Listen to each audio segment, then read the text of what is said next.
नमस्ते अनुज भाइको युट्युब च्यानलमा यहाँहरूलाई धेरै धेरै स्वागत गर्न चाहन्छु। यहाँहरूको माझमा म अर्को भिडियो लिएर आएको छु। आज एकदमै तपाईँहरूको लागि फ्रुटफुल भिडियो नै म ल्याउने प्रयत्न गरिरहेको छु। गएको समयमा मैले फेसबुक एडभर्टाइजिङको एउटा एडको विषयमा कन्टेन्ट बनाएको थिएँ। त्यो एडको बारेमा गरिसकेपछि धेरैजनाले मलाई केही रेस्टुरेन्टहरूको बारेमा पनि कुराहरू गर्नुभयो अनि एउटा रेस्टुरेन्ट चाहिँ बिक्रीमा छ भन्ने खालको कुराहरू आइसकेपछि उहाँहरूले रेस्टुरेन्ट बिक्री गर्नका लागि एउटा कन्टेन्ट चाहिँ मलाई बनाएर त्यसलाई चाहिँ एड गर्नु पर्यो भन्ने खालको कुराहरू आएको छ र मैले यही मौका पारेर यो भिडियो खिच्दैछु र मैले उहाँको रेस्टुरेन्टको एड पनि गर्न लागिरहेको छु। कतै तपाईँ पोखरा आसपास अथवा कुनै पोखरामा तपाईँले रेस्टुरेन्ट किन्ने सोचमा हुनुहुन्छ भने पनि यो नम्बरमा तपाईँले कन्ट्याक्ट गर्न सक्नुहुन्छ। एउटा रेस्टुरेन्ट एकदमै बिक्रीमा रहेको छ लेक साइडको विशेष गरी फेवातालको नजिकमा ड्याम साइड भन्ने ठाउँमा छ र तपाईँ यो नम्बर लिन सक्नुहुन्छ भने चलिरहेको रेस्टुरेन्ट हो। चलेको रेस्टुरेन्टलाई कसरी बेच्ने एउटा सबैभन्दा महत्त्वपूर्ण कुरा र कसरी तपाईँले एउटा कन्टेन्ट बनाउने मात्रै नभएर आज म तपाईँहरूलाई सुरुवातदेखि नै म तपाईँहरूलाई सिकाउने छु। धेरैजनाले यस्तो खालको ठुल्ठुलो खालको अलिकति ठुल्ठुलो प्रोजेक्टहरू बेच्ने क्रममा उचित कस्टमर्सहरू पाइरहेको हुँदैन भने कस्तो हुन्छ भन्दाखेरि चिनेको मान्छेहरूलाई जसलाई हामी अर्ग्यानिक मार्केटिङ भन्छौँ, अर्ग्यानिक मार्केटिङबाट बेच्नलाई एकदमै गाह्रो भइरहेको अवस्थामा तपाईँले कसरी एउटा डिजिटल्ली उपयोग गरेर डिजिटल सिस्टम उपयोग गरेर यानि कि फेसबुक जस्तो टुल्सहरू उपयोग गरेर हामी कसरी चाहिँ बेच्न सक्छौँ, कसरी त्यसलाई चाहिँ गर्न सक्छौँ भन्ने कुराहरू हामीले गर्छौँ र यो एडलाई हामी एक दुईवटा तरिकाले हामीले चाहिँ यसलाई टेस्ट गर्नुपर्ने हुन्छ। पहिलो कुरा हामी यहाँ चलेको रेस्टुरेन्टको बेच्नका लागि पोखराकैलाई हामी बढी टार्गेट गर्छौँ र हामी एकचोटि कोसिस गर्छौँ र कस्टमर्सहरू कस्तो फ्लो हुन्छ, कस्तो जेनेरेट हुन्छ यो अपडेट पनि गर्नेछौँ। एउटा जानकारी म तपाईँहरूलाई गराउन चाहन्छु। योभन्दा अगाडि गरेको विज्ञापन जो हिमांशु बुटिक ट्रेनिङ सेन्टरको रिजल्टको विषयमा पनि म आउने अपकमिङ भिडियो बनाउने मन लागेको छ। सो हामी अगाडि बढ्ने क्रममा यसको प्रोसेसहरू पहिलो कुरा त हामी एउटा फेसबुक पेज बनाउँछौँ होइन, अनि त्यो पेजमा केही अप्टिमाइजहरू गर्छौँ, त्यो पेजलाई अलिकति अपडेट गर्ने कुराहरू पनि गर्छौँ सुरुवातदेखि नै, यानि कि तपाईँहरूलाई नयाँहरूको लागि हामीले कसरी बनाउने भन्ने विषयमा म तपाईँहरूलाई यो कुराहरू देखाउन चाहन्छु। पेज अप्टिमाइजको कुराहरू हुन्छ। कन्टेन्ट हामीले त्यो रेस्टुरेन्ट बेच्नको लागि कस्तो खालको कन्टेन्ट तयार गर्ने भन्ने खालको कुराहरू पनि म यसमा तपाईँहरूलाई सिकाउने छु। र थर्डमा चाहिँ फेसबुक एड्स हामी कसरी बनाउने, कसरी चाहिँ यसलाई फेसबुक एड्समा सिम्पल तरिकाले, धेरै एडभान्स गाह्रो तरिकाले होइन तर सिम्पल तरिकाले एउटा जेन्टल तरिकाले चाहिँ हामीले कस्तो किसिमले एउटा इफेक्टिभ एड्स जेनेरेट गरेर कस्टमर जेनेरेट गर्न सक्छौँ यो बारेमा म तपाईँहरूलाई चाहिँ नै बताउन चाहन्छु। सो हामी सिधै अलिकति स्क्रिनमा अगाडि गइहालौँ र हामी सबभन्दा पहिला फेसबुकको पेज बनाउने छौँ। फेसबुकको पेज बनाउनको लागि चाहिँ म तपाईँहरूलाई एउटा फेसबुकमा यहाँनिर सिम्पल तरिकाले facebook.com-मा गएर तपाईँलाई सजिलो छ फेसबुक पेज बनाउनलाई। एउटा नाममा फेसबुक पेज बनाइदिउँ, पेजेसमा जाने र यहाँ गएर तपाईँ क्रिएट अ न्यू पेज, अनि यहाँ गएर म यो रेस्टुरेन्ट बेच्नको लागि भनेर मैले यसलाई चाहिँ मैले एउटा सेल्स केन्द्र भनेर म तपाईँहरूलाई दिन्छु। सेल्स केन्द्र भनेर भनिदिउँ, नाम दिउँ। अनि यसलाई चाहिँ हामी के भन्छौँ भन्दा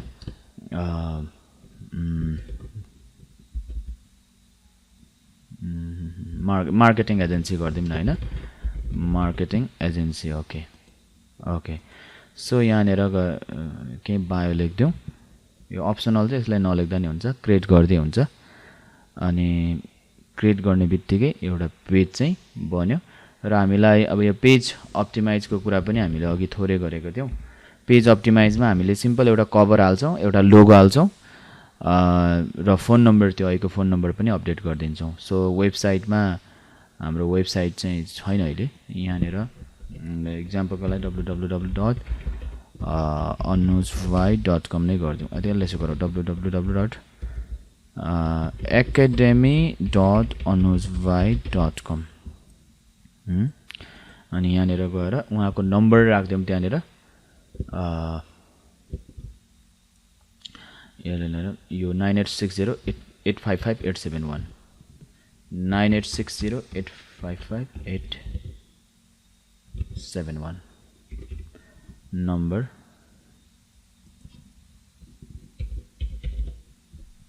ओके सो यहाँनिर इमेलमा info@anusbhai.com लोकेसन्स अहिले नराखौँ यसलाई open hours no hours available next गरौँ नेक्स्ट गरिसक्ने बित्तिकै एड प्रोफाइल पिक्चर छ म अहिलेको लागि गुगलमा एउटा एस लोगो भनेर सर्च गर्छु यहाँनिर अहिले डमीको लागि सिम्पल एउटा यसलाई सेभ गरौँ एस लोगो र कभरमा म अहिलेकै रेस्टुरेन्टको एउटा फोटो हालिदिने छु है त ताकि प्रमोसनको लागि पनि अलि सजिलो हुन्छ डेस्कटप मैले लोगो हालेँ कभर फोटोमा डेस्कटप अनि यहाँनिर एउटा रेस्टुरेन्टकै फोटो छ यहाँ गरौँ सो यसलाई गरौँ यस ओके नेक्स्ट गरिदिउँ सो यो तरिकाले तपाईको पेजमा तपाईको पेज बनेको छ मैले यहाँनिर मेरो अडियन्सहरुलाई मैले टार्गेट गरेर केही टार्गेट गर्दै छु र केही साथीहरुलाई मैले सेलेक्ट गरेको छु सेन्ड इन्भाइट्स गरेको छु 1000 जना जतिलाई मैले सेन्ड गरिदिएको छु देन यहाँनिर मेरो फ्लोर पनि बिस्तारै बढ्दै जान सक्छ एनीवे ओके अब तपाईले एक दुईवटा कन्टेन्टहरु राम्रो अलिकति कन्टेन्टहरु चाहिँ तपाईको कन्टेन्ट रिलेटेड हैन अलिकति कन्टेन्ट रिलेटेड चाहिँ तपाईले राख्दा अझै राम्रो हुन्छ अनि यहाँनिर गएर एउटा रेस्टुरेन्ट अन सेल हैन यस्तो गर्ने यसलाई पोस्ट गर्दियौ यसो गर्दाखेरि पेज अलिकति राम्रो अप्टिमाइज हुन्छ तपाईको आफ्नो पेजमा केही पोस्ट एक दुईवटा पोस्ट चाहिँ कम्तिमा पनि हाल्नुपर्छ यसरी गर्यौ सो हामी अब के गर्छौं त भन्दाखेरि हामी अर्को एउटा पोस्ट गर्छौं यहाँनिर फेरि यहाँनिर एउटा नम्बर जो छ यसलाई म कपी गरेर राख्छु कपी गरेर म एकैछिन यहाँनिर सेभ गर्छु हामीले जुन एउटा कन्टेन्ट बनाएको छौं तपाईले जुन बेच्न खोज्दै हुनुहुन्छ जुन कुरा बेच्न खोज्दै हुनुहुन्छ रेस्टुरेन्ट होस् अथवा कुनै पनि चीज तपाईको कन्टेन्ट चाहिँ राम्रो हुनुपर्छ मैले यहाँनिर एउटा सिम्पल कन्टेन्ट तयार गरेको छु पोखराको ड्याम साइड मुख्य सडकमा रहेको चल्तीमा रहेको एक रेस्टुरेन्ट बिक्रीमा रहेको छ मुख्य बजार क्षेत्र भएको मेन रोडमै भएको लोकेसन एकदमै राम्रो भएको पर्यटकहरु बाक्लो हेर्ने ठाउँ पर्यटकहरु बाक्लो हेर्ने ठाउँ फेवातालको अघि बढेर यसको मूल्यको लागि फोनमा जोडिनु होला स्थान रेस्टुरेन्ट हामी हेरेसी आपसी मूल्यमा मिलाउन सकिन्छ मूल्य आपसी मूल्य समझदारीमा मिलाउन सकिन्छ भनेर यहाँ भनिएको छ देन हामी यसलाई युनिकोडमा कन्भर्ट गरेर यसलाई ट्याग बनाएर यसरी तयार गरौँ अहिलेको नम्बर पनि यहाँ छ लास्टमा यहाँनिर गएर यस्तो गरौँ यसमा हामी सिम्पल केही कुराहरु अझै एट्र्याक्टिभको लागि केही कुराहरु बनाउन सकिन्छ यहाँनिर गएर यसलाई के गरौँ भन्दा यसरी राखौं एउटा डक फाइलमा राख्छौं यहाँनिर किन राख्ने भन्दाखेरि एउटा दुईटा कामहरु हामी यसमा कामहरु गर्न सकिन्छ जस्तो के गर्न सकिन्छ भन्दाखेरि यहाँ इमोजी भनेर हामी सर्च गर्न सक्छौं अनि जस्तो एरो इमोजी भनेर सर्च गरौँ न ल यो तरिकाले गरौँ एरो इमोजी यसरी गर्दाखेरि हामीले एउटा राम्रो इमोजीहरु यो खालको इमोजी कपी गरेर सिम्पल हामी यसलाई राख्न सक्छौं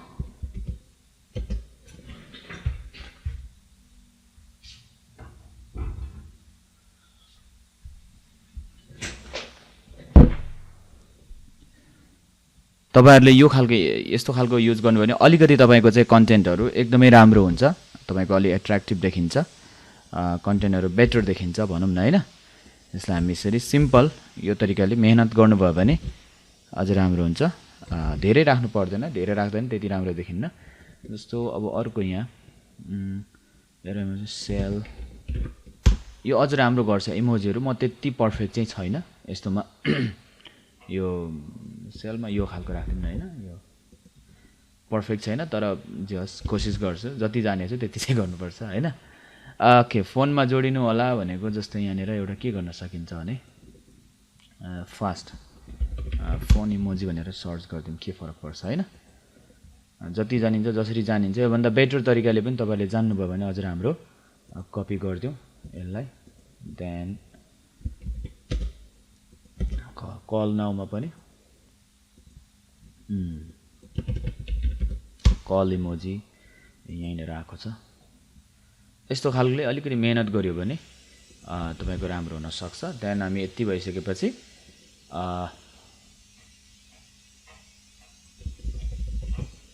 ओके देन यसलाई हामी कपी गरेर हामी कन्टेन्ट राम्रो पोस्ट गर्छौँ यहाँनिर गएर हामी फोटो पोस्ट गर्छौँ त्यो फोटोको लागि ग्राउन्ड ग्राफिक बनाइएको छ त्यो ग्राफिकलाई अगाडि राख्छौँ एउटा ग्राफिक अगाडि राखिन्छ यो ग्राफिक यसरी राखिसकेपछि एड फोटो गर्न सक्छौँ हामी एडमा गएर एक दुईवटा हामी एड गर्न सक्छौँ यो गर्न सक्छौँ यिनीहरू सबै राखिदिन्छौँ म अनि यसलाई पोस्ट गरिदिउँ अहिले यसलाई नट नाउ गरौँ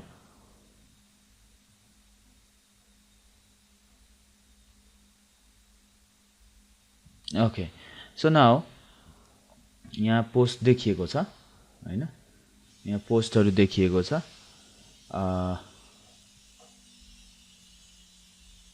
फोटो चाहिँ यो जुन ग्राफिकलाई अलि ठुलोमा आएन यसलाई हामीले एउटा फोटो चाहिँ हटाइदिनु पर्ला के है एउटा फोटो चाहिँ हटाइदिनु पर्यो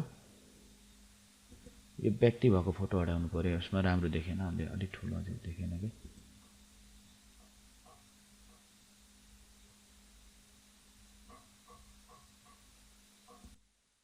एडिट अल एउटा मात्रै राखौँ यो खालको टेक्स्ट यो खालको मात्रै टेक्स्ट छ त्यही भएर यसलाई मात्रै राखौँ फोटोलाई हामीले एउटा मात्रै राख्नेछौँ किनभने त्यति राम्रो देखिएन छोटो छोटो देखियो त्यो अलिक उ खालको त्यो कारणले गर्दा यो खालको कन्टेन्टहरु हामीले पाएका छौँ र कन्टेन्ट पनि हाल्यौँ फोटो पनि हाल्यौँ अब हामी यसलाई कसरी एड गर्ने भन्नेतिर जानेछौँ अनि यहाँनिर बुस्ट पोस्ट सिम्पल छ बुस्ट पोस्ट गरेर जानुस् यहाँनिर गएर तपाईले गोल्स भन्ने ठाउँमा छ तपाई योबाट के गर्ने एड अकाउन्ट हुनु पर्यो तपाईको है मुख्य कुरा एड अकाउन्टको बारेमा चाहिँ कसरी गर्ने के तरिकाले एड अकाउन्ट गर्ने के तरिकाले हामीले एड अकाउन्ट बनाउन सकिन्छ भन्ने विषयमा तपाईले यदि सिक्न चाहनुहुन्छ यसको बारेमा हामीसँग एउटा वान अफ द बेस्ट एउटा कोर्स छ ultimate Facebook marketing course as much as अन्तिममा यसको बारेमा थोरै केही कुराहरु बताउने छु म र यहाँनिर गएर तपाई अटोमेटिकमा गएर यहाँनिर चेन्जमा गएर तपाई गेट मोर मेसेजमा जानुस् अनि मोर मेसेजमा सेभमा जानुस् सेभमा गइसकेपछि तपाईको यो मेसेज आउँछ अनि यहाँनिर गएर तपाई मेसेजमा जानुस् व्हाट्सएपमा कनेक्ट गर्दिन यहाँनिर वेलकम मेसेज छ वेलकम मेसेजमा तपाईले सिम्पल एउटा मेसेज छोड्दिनुस् जहाँ यो मेसेजमा हाल्दिनु अनि वहाँ जो व्यक्तिले मेसेज गर्नुहुन्छ उहाँलाई डाइरेक्ट यो मेसेज जान्छ सुरुवातमा क्रिएट न्यूमा गएर हामी यसलाई रेस्टुरेन्ट भनेर यो हामी ऑडियन्सलाई क्रिएट गर्नेछौँ यो ऑडियन्सलाई कति वर्षदेखि कति वर्षसम्मको उमेर समूहलाई जस्तो यहाँनिर सिम्पली हामी यसलाई 25 वर्षदेखि एटलिस्ट 55 अथवा 60 ल ओके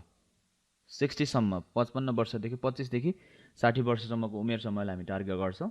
लोकेसन चाहिँ हामी अहिलेलाई पोखरा भरि राख्छौँ हैन पोखराको आसपास राख्छौँ किनभने मान्छे हेर्न सजिलो हुन्छ काठमाडौँको मान्छेलाई गर्दाखेरि अथवा बाहिर गएको मान्छेलाई गर्दाखेरि अलिकति झ्याउ हुन सक्छ बरु पोखरादेखि अलिकति 50 माइल्स भनेको 80 किलोमिटर आसपासको मान्छेलाई हामी टार्गेट गर्नेछौँ अनि यो भित्र पनि हामी अझै हामी एउटा टार्गेट के गरौँ त भन्दाखेरि अझ बेटर टार्गेट कस्तो खालको मान्छेलाई हामी टार्गेट गर्न सक्छौँ जस्तो यहाँनिर सजेस्ट गरेको छ लेट्स सी रियल इस्टेटको मान्छेलाई पनि हामी गर्न सक्छौँ ब्रान्च अफिसर म्यानेजर्सहरूलाई कन्स्ट्रक्सन ब्याङ्किङको सेक्टरको मान्छेहरूलाई इन्टरप्रेन्योरसिपमा लागेको मान्छेहरूलाई स्मल बिजनेसतिर भएको मान्छेलाई पनि हामी गर्न सक्छौँ देन हामी सिधै तल जान्छौँ हामी यो एडलाई एटलिस्ट हामी अहिलेलाई 5 डेज टेस्ट गर्छौँ यो बीचमा हामी टेस्ट गरिराख्नु पर्ने हुन्छ भन्नुको मतलब केही चेन्जेसहरू गरिराख्नु पर्ने हुनसक्छ रिजल्ट कस्तो आउँछ मेसेज कस्तो आउँछ अनि त्यो अनुसारले हामीले एडलाई चेन्ज गर्नुपर्ने हुन्छ मिनिमम यो मेरो हङकङको भएको हुनाले मिनिमम मैले यहाँनिर $8 राख्नुपर्छ हङकङको करेन्सी छ मेरो यसो बनिसकेपछि बुस्ट पोस्ट यो तरिकाले चाहिँ तपाईले यो रेस्टुरेन्टको बुस्ट गर्न सक्नुहुन्छ देन आफ्टर अब यो केही समय बाद लगभग 1 घण्टादेखि 24 घण्टा जति लाग्छ यो बुस्ट हुनको लागि अनि यो तरिकाले बुस्ट भइसकेपछि चाहिँ लगभग तपाईको एड जेनेरेट भइसक्यो यो सिम्पल तरिका छ यो तरिकाले तपाईले फेसबुकको एडहरु जेनेरेट गर्न सक्नुहुन्छ जाँदा अन्तिममा तपाईँहरूलाई एउटा कुरा बताउन चाहन्छु, हामीसँग अल्टिमेट फेसबुक मार्केटिङ सम्बन्धी कोर्स नेपाली भाषामा एकदमै स्टेप बाई स्टेप हामीले तयार गरेका छौँ। नेपाली भाषामा चाहिँ यो कोर्स चाहिँ तपाईँलाई कसरी फेसबुक मार्केटिङ गर्ने, सुरुवातको फेसबुक ओभरभ्यूदेखि लिएर फेसबुक एड्स र क्लाइन्ट्स कम्पनीको लागि किन फेसबुक मार्केटिङ आवश्यक पर्छ, फेसबुक प्रोफाइल कसरी अप्टिमाइज गर्ने, प्रोफाइल पेज ग्रुपहरू हामीले कसरी बनाउन सकिन्छदेखि लिएर कन्टेन्ट कसरी क्रिएट गर्ने, विशेष गरी कन्टेन्ट विदाउट कन्टेन्ट चाहिँ रेभेन्यू जेनेरेट हुँदैन, त्योभित्रका हामीसँग केही फर्मुलाहरू छन्। TRS formula, 5W moments, nice analysis, graphic कन्टेन्टहरू कसरी बनाउने, भिडियो कन्टेन्टहरू हामी कसरी बनाउने, कसरी प्रमोसन्स गर्ने, अहिले जुन तपाईँले देखाएको प्रमोसन्सको वे एउटा सिम्पल बेसिक वे हो, त्यसको एडभान्स वेहरू हामीले कसरी गर्न सक्छौँ लगायत धेरै कन्टेन्टहरू समेटेर हामीले। त्यति मात्रै होइन, तपाईँले यो मार्केटिङ कोर्स यदि तपाईँले गर्नुभयो भने तपाईँ आफ्नो बिजनेस हुनुहुन्छ, तपाईँ बिजनेस अनर्स हुनुहुन्छ भने बिजनेस अनर्सको लागि एकदमै सजिलो छ। हामीले यो कन्टेन्ट बाहिर तपाईँले हेर्नुहुन्छ भने कमसेकम $100 $500 एभब यो कन्टेन्ट करिकुलम चाहिँ मान्छेले बेचिरहेको हुन्छ। तर हामीले यो कोर्सलाई तपाईँले अहिले केही अफरहरू हामीसँग लिएका छौँ। हाम्रो अनुजबाई.com ले एउटा एएम सेक्रेट कोर्स लिएर आएको छ। यो भनेको चाहिँ फेसबुक मार्केटिङको कोर्स सँगसँगै तपाईँले यसमा यदि सिक्नुभयो, अनलाइनको माध्यमबाट पैसा कमाउन चाहनुहुन्छ भने affiliate marketing course, affiliate marketing secret course हामीले जम्मा $24.99 केही समयको लागि, लिमिट टाइमको लागि हामीले गरिरहेका छौँ। जो व्यक्तिहरू तपाईँहरू सिक्न चाहनुहुन्छ भने यो प्राइसमा तपाईँले फेसबुक मार्केटिङ कोर्स लगायत यो खालको कोर्स पनि, एफिलिएट मार्केटिङ सम्बन्धी कोर्स पनि नेपाली भाषामा सिक्ने मात्रै होइन, त्यहाँनिर काम गर्ने प्लेटफर्म पनि पाउनुहुन्छ। 60% एफिलिएट कमिसनहरू पनि छ। यदि तपाईँ चाहनुहुन्छ, सिक्न चाहनुहुन्छ भने तपाईँ जोइन गर्न सक्नुहुन्छ। So thank you so much. अर्को भिडियोमा हामी यस्तै खालको फेरि केही रिलेटेड कन्टेन्टहरू, फेसबुक मार्केटिङसँग, एफिलिएट मार्केटिङसँग रिलेटेड कन्टेन्टहरू तपाईँहरूको माझमा लिएर आउनेछौँ। तपाईँलाई यो भिडियोमा केही कुराहरू सोध्न चाहनुहुन्छ भने कमेन्ट मार्फत पनि तपाईँले कस्तो भिडियो बनाएको देख्न चाहनुहुन्छ, तपाईँले हामीलाई कमेन्ट मार्फत सम्पर्क गर्न सक्नुहुन्छ। हाम्रो च्यानललाई सब्सक्राइब गरिदिनुहोस्। यो च्यानलको कन्टेन्टहरू तपाईँलाई मन पऱ्यो भने सेयर पनि गरिदिनु होला। Thank you very much.